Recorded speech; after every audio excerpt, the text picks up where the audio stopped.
वनवासी और दूसरे वरदान में भरत जी के लिए राज सत्ता मांगी। राम जी के कई मैया का वरदान सुनकर और वन की ओर गए तो वन में भगवान जटायु जी से मिले, सबरी मैया से मिले, केवट से मिले और रावण सीता मैया का हरण करके ले गया। सीता मैया का हरण करने के बाद भगवान सीता मैया को लेकर आए, अयोध्या में आए, राज सिंहासन पर सीता मैया और राम जी का राज तिलक हुआ। और इसी प्रकार संक्षेप में सूर्यवंश की कथा आती है। अब चलते हैं चंद्रवंश की ओर, जिसका हम सभी को इंतजार है।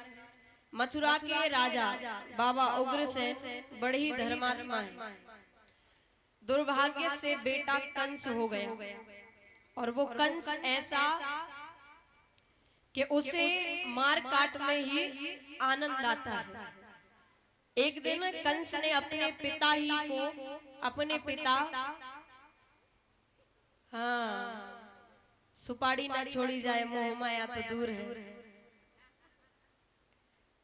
एक दिन कंस ने अपने पिता को ही बंदी गृह में डाल दिया, बाबा उग्रसेन जी को, और स्वयं राज सिंहासन पर आसीन हो गया।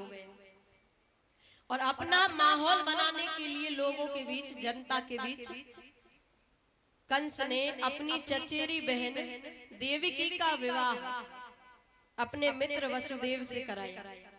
वसुदेव से विवाह कराया, इतना दान दिया, इतना दान दिया, लोगों को लगा कि अरे कंस, इतना दान तो हमने किसी विवाह में नहीं देखा और इतना अच्छा विवाह कहीं नहीं देखा। तो लोगों के मन में कंस के प्रति छवि बदलने लगी। कंस ने सोचा कि अरे अच्छा है लोगों के प्रति मेरे, नहीं तो लोग तो मुझे यही समझते थे कि ये तो मार काट करता है। तो कंस ने और लोगों के मन में अब अपनी छवि बनाने के लिए कंस क्या कर रहा है, कंस फपक फपक के रोने लगा, खूब जोर से रोने लगा कंस। और रथ से सारथी को हटा के रथ का घोड़ा स्वयं पकड़ लिया। बोले मेरी बहन को तो मैं ही छोड़ कर आऊंगा, इतना प्रेम करता हूं। अब तो लोग, और राज सत्ता पर लोग रहते हैं ना, तो वो जनता को बहुत, भोली भाली जनता को बहुत पागल बनाते हैं। तो कंस अपनी बहन को लोगों के मन में बताने के लिए, अपना माहौल बनाने के लिए ले जा रहा है। और सत्ता पर जो लोग भोली भाली जनता को पागल बनाते हैं, फिर विपक्ष के लोग उनकी पोल खोलने के लिए तैयार रहते हैं। तो देवता पोल खोलने के लिए तैयार कि अरे जे कंस तो बड़ा बता रहा है, जरा इसका असली चेहरा सबके सामने तो आए। बड़ा बता रहा है, असली चेहरा भी सामने आएगा। सुदेवताओं ने आकाशवाणी करवा दी कि मूर्ख कंस, जिस बहन के विवाह में इतना गदगद हुआ जा रहा है, उसी बहन की 8वीं संतान तेरा काल बनेगी। क्या कहा कि कंस, जिस बहन के विवाह में तू इतना गदगद हो रहा है, इसी का 8वां लाल बनेगा तेरा काल। और सुनते ही कंस की आंख हो गई लाल, और कंस ने निकाली तलवार और अपनी बहन देवकी के केशों को पकड़ के रथ से नीचे उतार दिया। और मारने ही वाले हैं कि वसुदेव जी ने हाथ पकड़ा कि अरे छोटी बहन बेटी के समान होती है और आप आज इन सब लोगों के सामने उसे मार रहे हो। तो कंस ने कहा कि सुना नहीं, आकाशवाणी झूठ थोड़ी कहेगी। अरे इसका 8वां लाल मेरा काल बनेगा। तो वसुदेव जी ने सोचा कि ऐसे समझ में नहीं आएगा इसके। तो वसुदेव जी ने कहा कि एक बात बताओ, तुम्हारा काल देवकी है या देवकी नंदन है?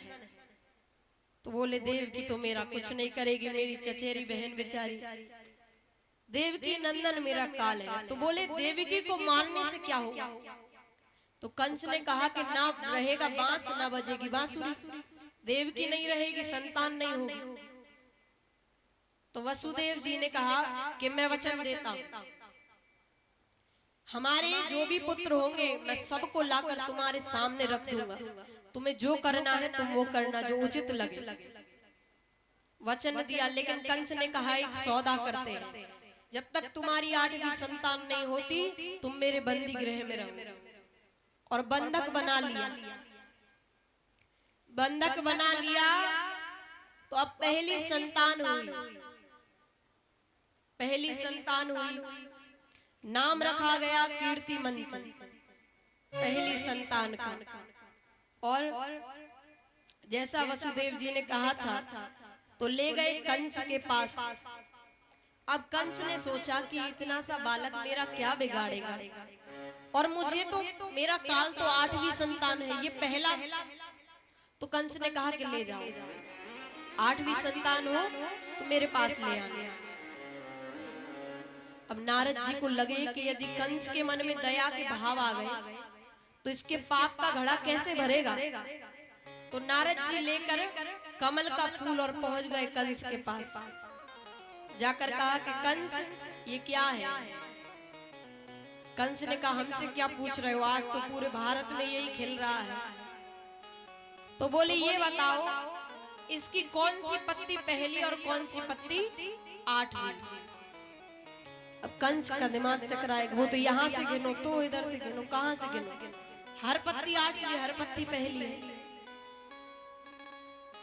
कंस का दिमाग चकरा गया। कंस ने कहा अरे नारद जी मैं समझ गया आप क्या कहना चाह रहे हैं। तो नारद जी ने कहा वही तो हम कह रहे हैं, हो सकता है उस विष्णु ने कौन सी गिनती लगाई हो सकता है कि पहली संतान ही आखिरी संतान हो, उसने उल्टी गिनती लगाई हो। कंस ने वसुदेव जी से कहा और लेकर आए पहली संतान को, पकड़ के हाथ में और दे मारा धरती में, बड़ी ही क्रूरता से मारा। पहली संतान, दूसरी संतान, तीसरी संतान, चौथी संतान, 5वीं संतान, छठी संतान, 7वीं संतान को भगवान ने शेष नाग जी से कहा कि एक काम करो, राम अवतार में तुम छोटे भाई बने थे, कृष्ण अवतार में बड़े भाई बन जाओ, हमसे पहले तुम चले जाओ।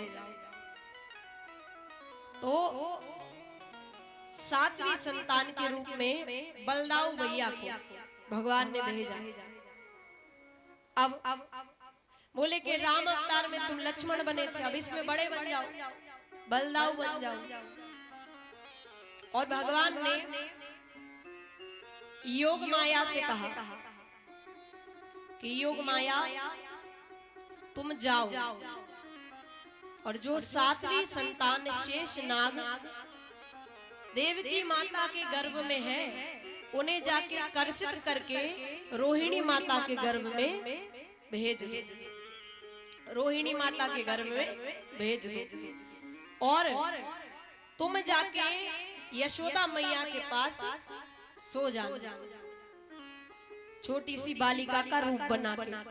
और कहा कि फिर देखो तुम्हारी पूजा होगी, जब कंस 8वीं संतान को तुम्हें मारने आए तो फिर देखो तुम्हारी पूजा होगी, दुर्गा के रूप में पूजी जाओगी, शारदा के रूप में पूजी जाओगी, भद्रकाली के रूप में, कात्यायनी के रूप में, काली मैया, न जाने कितनी माताओं के रूप में तुम पूजी जाओगी। योग माया बड़ी प्रसन्न हो गई और शेष नाग जी को, बलदाऊ भैया को देवकी माता के गर्भ से कर्षित करके रोहिणी माता के गर्भ में भेज दिया। अब बारी आई 8वीं संतान की। 8वीं संतान की अब बारी आई तो मौसम ही अलग है, मौसम ही अलग है। 8वीं संतान की बारी आई, अब भगवान आ रहे हैं तो देवता सब भगवान का स्वागत कर रहे हैं। इतना सुंदर मौसम लग रहा है मानो भगवान से मिलन का आज इतना सुंदर मौका आ गया। आज हम सभी यहाँ पर भगवान का जन्मोत्सव मना रहे हैं। तो ये आपका गांव नहीं है, ये मथुरा बन गया है जहां पर जेल में भगवान अवतार ले, भगवान का जन्म होगा। क्या महाराज, भादों का महीना आ गया, कृष्ण पक्ष आ गया, अष्टमी तिथि आ गई, रोहिणी नक्षत्र आ गया, हर्षण योग आ गया। मध्य रात्रि के 12 बजे, मध्य रात्रि के 12 बजे समय हो गया। पानी की मंद मंद फुहार भगवान का स्वागत कर रही है। भादों में भी नदियों का जल इतना निर्मल हो गया है, प्रवाहित हो रहा है। भादों के दिनों में भी नदियों का जल इतना प्रवाहित हो रहा है। अष्टमी तिथि में भी चंद्रमा पूर्णिमा के चंद्र की भांति चमक रहा है। इतना सुंदर मध्य रात्रि के 12 बजे और भगवान देवकी माता और वसुदेव जी के समीप चतुर्भुज रूप में प्रकट हो गए। बोलिए कृष्ण कन्हैया लाल की जय हो। जैसे भगवान प्रकट भये तो जैसे राम अवतार में कौशल्या मैया ने कहा था कि मम उर सोवासी सो उपहासी, तब भी भगवान चतुर्भुज रूप में प्रकट भये थे। तो कौशल्या मैया ने कहा था कि कोई मानेगा कि ये मेरा पुत्र है। ऐसे ही देवकी माता भी कह रही है कि इतने बड़े कोई मानेगा मेरा पुत्र है। तो भगवान ने कहा कि देखो मैया, बड़े रूप में मैं इसलिए आया हूँ क्योंकि मुझे आपको कुछ बताना है कि थोड़ी सी देर के लिए मैं आपके पास आया हूँ। अपने पति से कहो, वसुदेव जी से कहो कि मुझे गोकुल छोड़ के आए। जब मैं छोटा सा बन जाऊं तो मुझे गोकुल छोड़ कर आए। और भगवान छोटे से बन गए। भगवान छोटे से बन गए तो रोए नहीं। आप एक बात ध्यान रखना, भगवान रोए नहीं, चुपचाप है। क्यों? राम अवतार में रोए थे तो दास दासियां मंगल गीत गाती आ गई थी। अगर कृष्ण अवतार में रो लिए तो मामा आ जाएंगे लाठी बंदूक लेके। तो भगवान रोए नहीं, भगवान चुप हैं बिल्कुल। और बिल्कुल भगवान छोटे से बन गए। और वसुदेव जी से कहा तो वसुदेव जी भगवान को टोकरी में रखकर और आइए सभी लोग भगवान का स्वागत करेंगे। स्वागतम कृष्णा सुस्वागतम कृष्णा, स्वागतम कृष्णा